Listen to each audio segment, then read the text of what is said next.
Media. Now, she penned an essay in Time Magazine's Olympic preview calling for athletes to have better protection when it comes to the media. Osaka said, quote, "The press conference format itself is outdated and in great need of a refresh." Marcellus, I love these topics with you. I feel like we do them best. What is your reaction to Naomi Osaka saying athletes need better protection by the media? My reaction goes back to my experience. And in my experiences, dealing with some athletes who weren't naturals with the media, who weren't in favor of the media relationship that we had to have by obligation, in part with sport, it takes me to those places in the conversations, candidly, that we had. I won't say any names because I'm going to protect the guilty, but I will tell Naomi the same thing I told my boys back then, because I was a natural. Not because it was always in me. It's because I went to a small school. So I was more appreciative. I had a greater perspective of big business football. A lot of guys who go to big schools like you, they come into the NFL as rookies, they're tired. You guys already been through big business. You're like, someone asked you a question, so how'd you play today, Acho? Man, I'm like, what? How'd you play today, Marcellus? Oh, it was great. You should have seen on third down. I saw something that I triggered when I was studying. Like, I just went into that depth. Here we go, Naomi. At the core of your identity should never be sport. I'm going to tell you again, at the core of your identity, it should never be sport. Sport is what you do, not who you are. So if you already starting off with your core issues being that your identity is wrapped around sport, oh, you about to go through the jungle. Let's talk about that you're a tennis player. Okay, that's what everyone calls you, but you got to internalize that different. You're not a tennis player. You're a person that plays tennis. And it's time to start playing the game within the game the same way you play tennis. I noticed in this article that Naomi says that she likes to speak from the heart and be genuine, and she has not done any formal media training. I would ask Naomi, the great #1 tennis player in the world, would you ever try to play tennis without any formal training? No. So if you're going to try a sport to become #1 and great at it with formal training, you should do the same when you're talking about mental health issues and media relationships. Now, the core of this issue to me is simple. She didn't want to face the resistance that came with the territory of being #1. I give it to you like this. Before I get into my conjecture, let's just talk about the numbers. Naomi is #1 in the world. She won 4 Grand Slam titles, right? 86% win percentage on hard court. On the other surfaces, it drops down to 61%. Why is that important? Because her sister, after Naomi mentioned that she didn't want to speak to the media at the French Open, didn't really go into detail about the reasoning. But her sister did. Her sister said, well, basically, she didn't want to hear the criticism that came from playing in the French Open because that criticism made her compromise her mental health space. Now, what is mental health space to Naomi, it sounds like? Sounds like I want to hear the good stuff about me, being #1, and don't want to hear the criticism because I just want to go out there and perform. That's not how it goes. You can't walk through the jungle of professional sports and just want to pet the nice lions. There are lions everywhere. You have to pick your spots and be able to internalize it properly. So my conversation with her, just starting on lap 1, is learn discernment. Basically, know the good from the bad and don't take every shot personally. Sounds like she is, and I think that's taken her to a negative place in terms of her mental health space. Oh, you said a lot. We're going to go a lot of places. Y'all buckle up. Y'all get ready. Get right with us. My first thing I have to say is I disagree with the take of Naomi Osaka saying in most professions you can get a day off without suspension. So if I want to take a day off from doing the media, how come you all will punish me for so? I caution all athletes to hide behind comparing their professions to other professions when it fits that mold. In most professions, Marcellus, Wiley, I am not allowed to hit another object at you. And you surely are not allowed to hit an object at me in return. But in the profession of tennis, you get paid millions of dollars to do so. I hear you. In most professions, you are not supposed to run into a building that is on fire. You should probably run out of it. But as a firefighter, that is your occupation. So you cannot compare your profession to any other profession or the job description, particularly you athletes. Now, where is Naomi Osaka correct? She is correct. The athletes do need better protection in the media because we have normalized an abnormal life. Let's hear it. So just because you are #1 in the world does not mean you should be normalized to the criticisms or certain criticism that you're not necessarily mentally prepared for. You are a famous individual. I am a famous individual. If I scroll on my Twitter right now, Who made you the spokesperson for Black America since you're ignorant about it? Next mention. Clown, clown, clown emoji. Next mention. You're over here talking about things you have no knowledge about, trying to appeal white America. Next mention. Narcissistic much. Just because I'm famous doesn't mean I should be used to dealing with certain things. We have normalized the abnormal.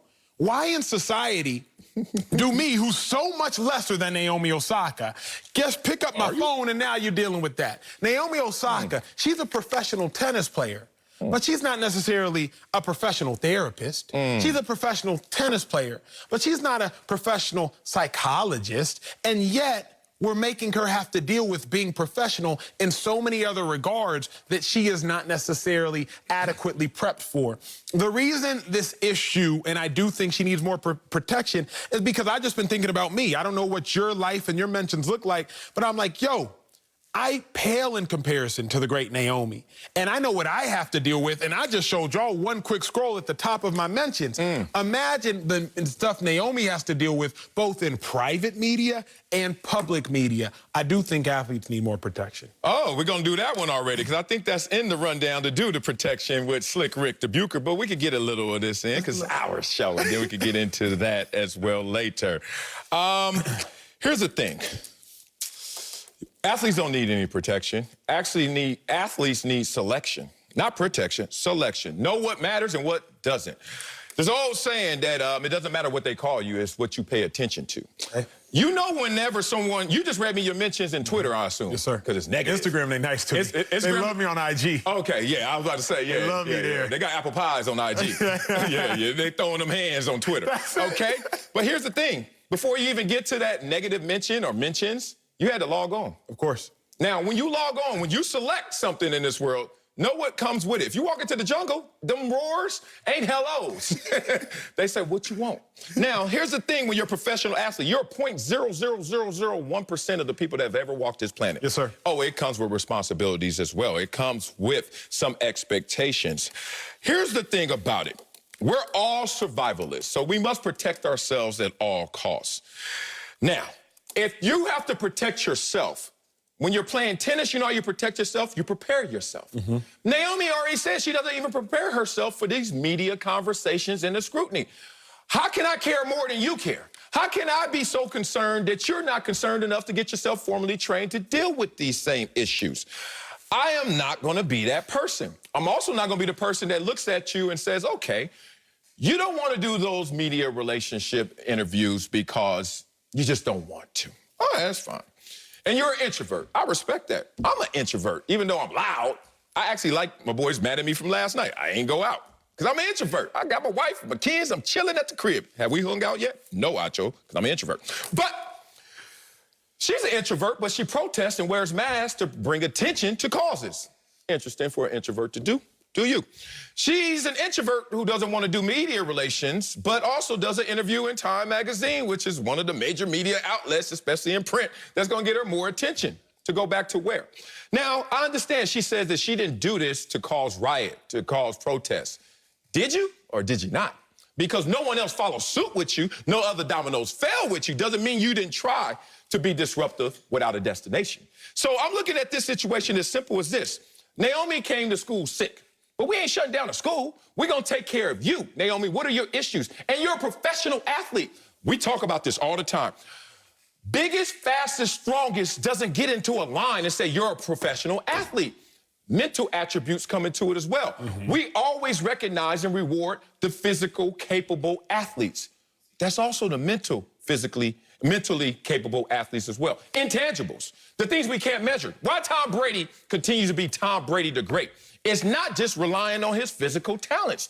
There's a mentality, there's a mental resolve that he possesses that most people don't possess. So in a world where I had teammates who had physical struggles, one, if you are disabled or you debilitated physically, you're compromised in pro sports if you are in a professional sport in the beginning.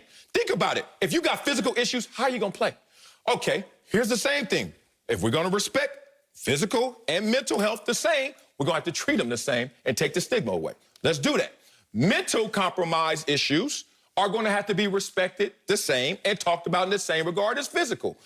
Kevin Durant comes to mind. Couldn't bench press 185 pounds. How dare him? How dare him? Still got drafted, number 2. But still, they came at him because he wasn't physically there. If you really want respect for mental health issues, you're going to have to also take the criticism as well. This is a situation where I think that it's trying to be used as cover instead of as something we need to discover and reveal. But here's my thing, and here's why I think these athletes need better protection. So at least Naomi Osaka, my reaction is because you can't mandate exhaustion unless you can calculate relief. Mandate exhaustion. What is it, exhaustion? In sports, we used to have 2 days. And we had 2 days because we understood if you work out with pads and practice in the morning and you work out with pads and practice in the evening, we also understand you need a rest, you need to eat, you need your protein shakes, you need your sleep. We know how to calculate relief, thus we can mandate the exhaustion. We can mandate the taxation because we can calculate the relief. But we don't know how to calculate the relief mentally, the strenuous taxation that these athletes are going through by having to deal with the media. So if we